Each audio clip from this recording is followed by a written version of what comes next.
a lot. By the way, today was supposed to be a Disney day. Mm-hmm. All right. I booked out. We had Stassi's podcast up and ready to go. And then Bethenny Frankel decides to come out with a 3-part podcast with Raquel. So in honor of her doing this, I did as much research as Bethenny Frankel did for that podcast, which was absolutely fucking none. I didn't listen to it. Seemed like a lot. I only listen to like my own podcasts or like murder podcasts, to be honest.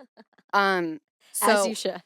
I only saw notes. Did you listen to it, Jess? I did. I listened to all 3 parts. Okay, I heard it was like 40 minutes of ads and maybe 20 minutes, or maybe I got that mixed up, and like 20 minutes of interview.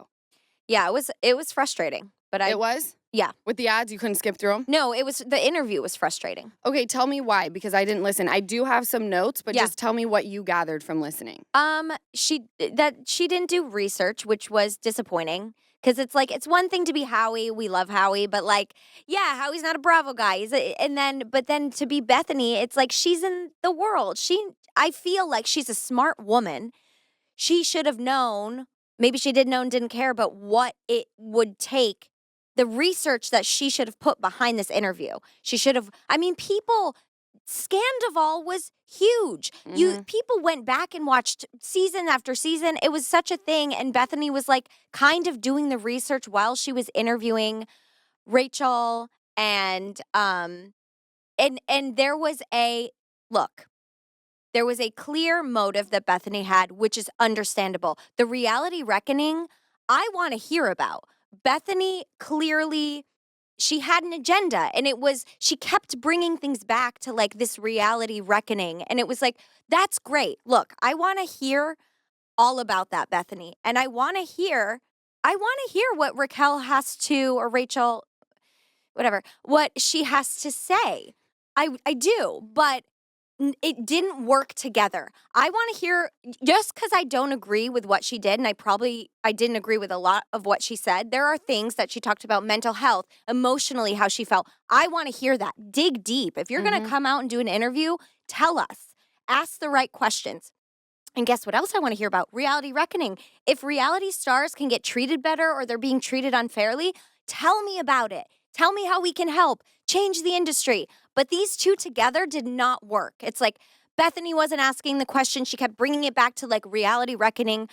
I feel like Raquel was like, things weren't matching up that she was saying, and she maybe would have dug deeper if the right questions were asked. I think her and her team maybe thought it was going to be, I think maybe she got a little bamboozled and didn't realize that it was going to be such a Bethenny agenda. Anyway, it just didn't work together. It could have been a hit, and it wasn't. It was a hit. No, a lot of people listen. It wasn't a hit. Like, it didn't hit, but it was a hit. Okay, yes, Yeah. yes. You know, yeah. people went and they listened, which, amazing. And I say all the time that there are going to be moments where our voice is all we have. We have all been able to go onto a platform, whether it's our own or someone else's, to share our side of any story, right? Raquel absolutely has that right.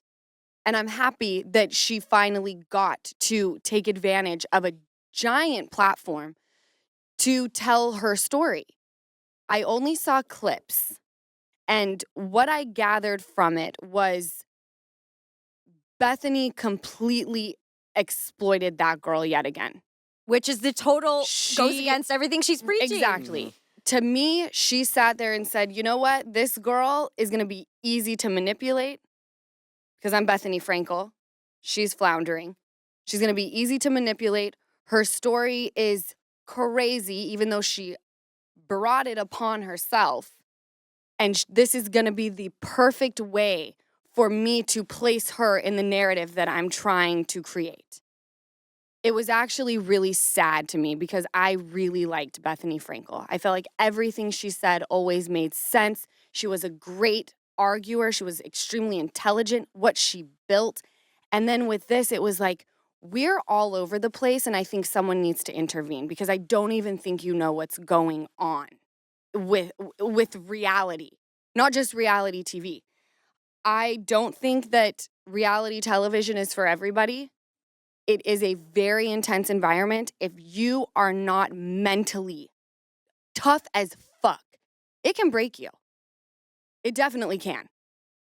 Now, to say that Raquel was the victim of something, I don't know. What I do know is you made a choice to sleep with your best friend. She says they weren't that close. Your best friend's partner of 10 years. Okay? You did not have to do that. No one was forcing you to do it.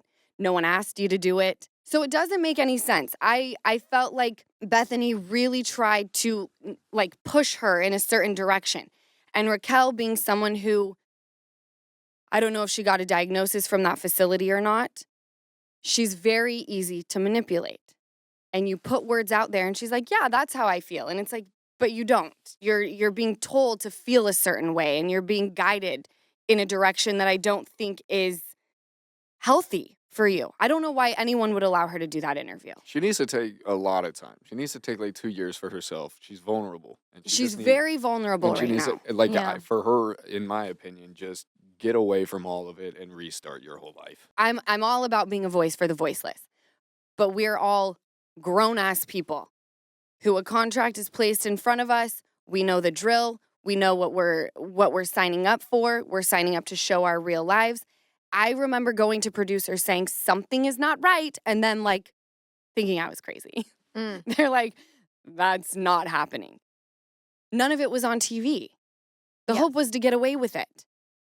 Right? Yes. And unless I missed it. Was it to get away with it? I think that in my mind, and again, I was not there.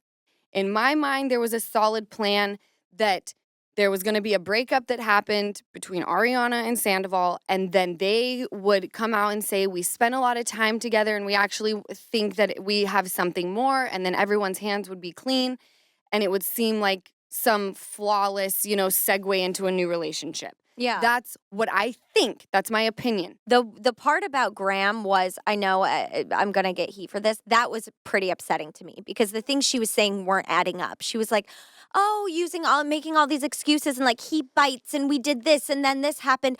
Oh my God, you made all the wrong choices. Like the choices she was saying she was making. And then she was like, well, James isn't fit to be a dog dad. It's like you made a really you made a million awful choices, but you're saying this stuff with Graham and it's not adding up. And that was like, I don't know why it was so upsetting for me. Well, it's very upsetting. And, there's two things happening on what I've seen, right? The clips, what I've read online. There's a piece that is about perspective, right? James is X, Y, and Z as a dog owner. Graham does this because of that perspective. Ariana and I weren't that close. Ariana says they were very close. Perspective. As an outsider, y'all seemed close, right? But it's all about everyone's point of view. Thank you guys so much for watching another episode of the Give Them Lala podcast. Make sure you comment, like, subscribe, and I will catch you next week.